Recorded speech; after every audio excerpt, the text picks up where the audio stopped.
Hello, everyone. Welcome to another episode of Trek Canon. So, today I wanted to do a video on a hypothetical, something that I was kind of thinking about for some years. And now I finally get the opportunity to kind of talk about it and run it past some people. Now, this is a theory, okay? And it's a theory based on what we're going to uh, kind of extrapolate from established Star Trek canon. So, guys, bear with me. It's one of my bootleg episodes and everything like that. I hope you guys liked the new graphic. I thought it would fit this particular topic of this video well. So, as I said in the thumbnail, this video is going to be about alternate dimension agents for Starfleet. Okay. Now, I know you guys have never heard of such a thing in Trek. So let's draw some lines. If you guys know, or you should know, after the time barrier was broken, there were things that led to the formation of temporal agents. One of the first temporal agents that we get to see in Star Trek canon is Gary Seven from the episode Operation Earth, I believe it was, from the original series. Okay. Now, it's not explicitly stated in canon that that's what his title was, but he operated under the same rules and constrictions as a temporal agent would. Now, let's talk a little bit about the temporal agents first. All right. So, like I said, ever since the first temporal incursions that were put into Starfleet, we became aware of the existence of temporal agents. They really got into temporal agents in the series Voyager, okay? Um, with the USS Relativity, which groovy ship. Now, we also learned during the series Enterprise that there was a time war where you can say that period of time was time locked, to use a Doctor Who analogy. And we know that there were temporal laws that came as a result of that.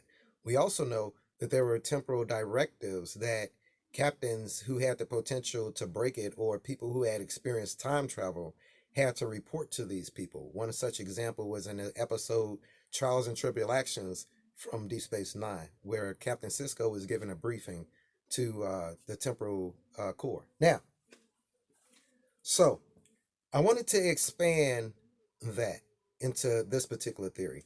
Now, the first instance of, let me rephrase this, because Enterprise is a prequel, but it came out after the original series. So I'm going to make some distinctions. In the original series that came out in the 60s, in season two, I believe it was, they aired the episode Mirror Mirror, which changed aspects of Star Trek in very profound ways. Okay. Just so you guys know, some of the rules that were put in place for dimension jumping, or for alternate universe jumping, I should say, was that when a person switched, they switched with their counterpart. So if I was to go to the mirror universe, my mirror universe counterpart would come to my universe. All right. Now, in Discovery, for instance, oh my God, I got to talk about Discovery in this, but it's canon, right?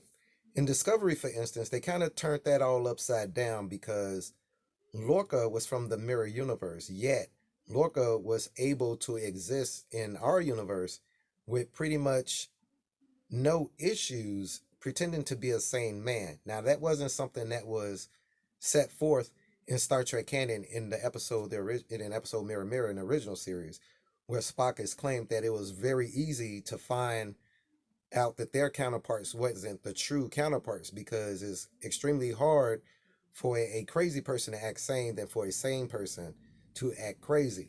Now, after the transporter incident that happened on in Mirror Mirror, right? We didn't get another we didn't get another swath into the to the mirror universe until I believe the episode. I want to say the Enterprise. Let's go chronologically. Now, in the Tholian web, this is going to be a roundabout, but I got to link it all together for you guys. In the Tholian web, which is an original series, they lose the USS Defiant.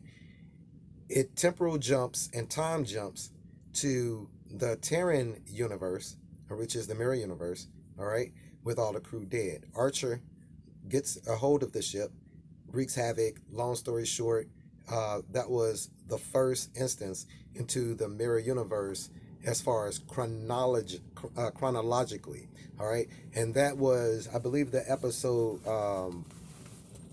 Into the Mirror Darkly, which was an Enterprise episode. I want to say it was In the Mirror Darkly.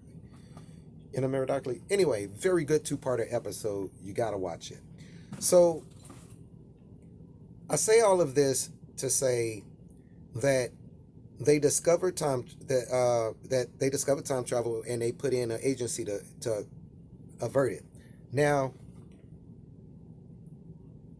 there was something that was very interesting that happened in The Next Generation. Okay, they aired an episode called Parallels. It was where Worf was alternate reality jumping into different realities whenever he came into the energy signature of Geordi's visor. Okay, now that episode affects Star Trek in far more ways than the episode Mirror Mirror affected Star Trek. And let me explain why. Up until the point up until the point Parallels aired, we were under the assumption that although there may be infinite dimensions or infinite alternate universes, the only one we could access was the mirror universe, and the only one that they could access was our universe. All right, but the episode Parallels threw that all out the window.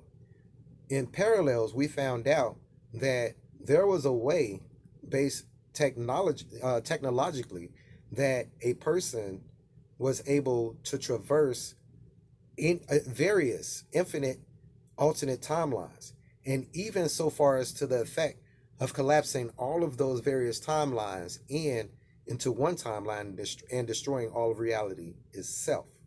Now, we go into parallel universe episodes after that. Things like Through the Looking Glass, Resurrection, Emperor's New Cloak, In the Mirror Darkly, one of the things I said, Shattered Mirror, things of that nature. But it's one thing that we never ever see. And before I tell you what that is, I need you guys to understand one more thing, and that's this.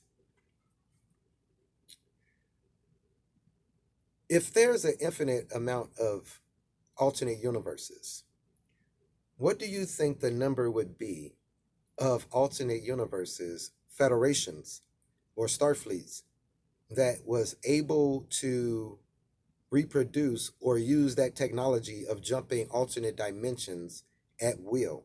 Okay. What is that percentage? Now, in the Mirror Mirror episode in the original series, we found out that a transporter accident can do it based on certain ionic inputs.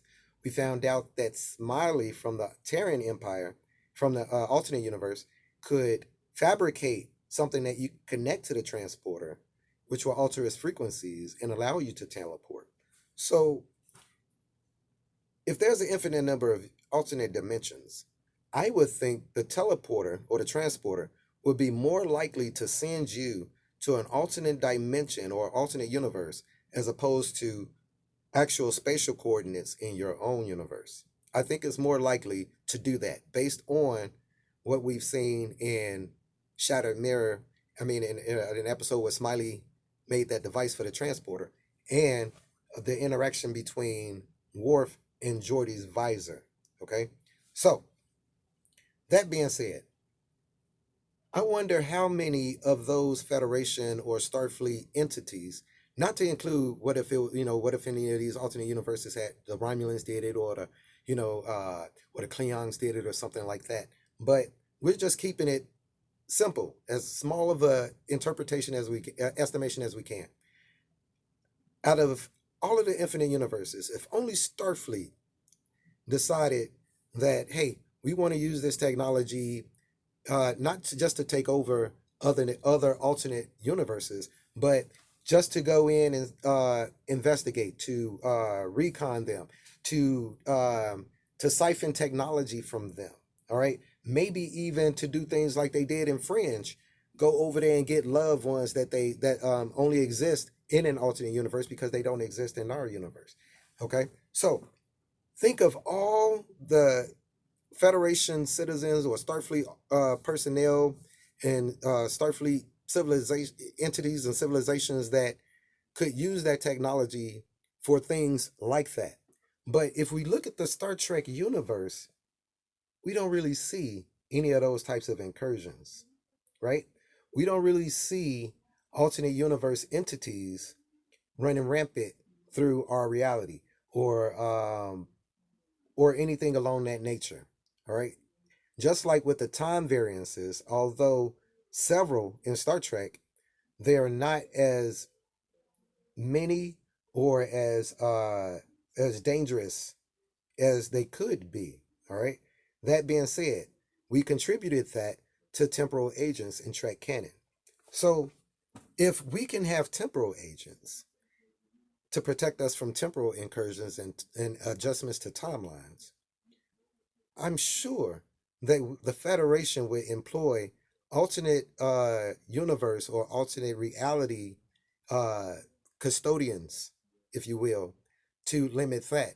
And that could be why we have never seen multi-dimensional incursion into our dimension, or any type of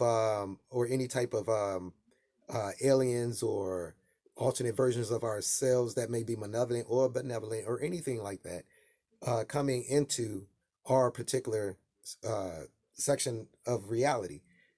So that is my uh, that's my suggestion and my support for why I think that, although not seen in canon, the Federation and Star Trek in general employs alternate universe agents.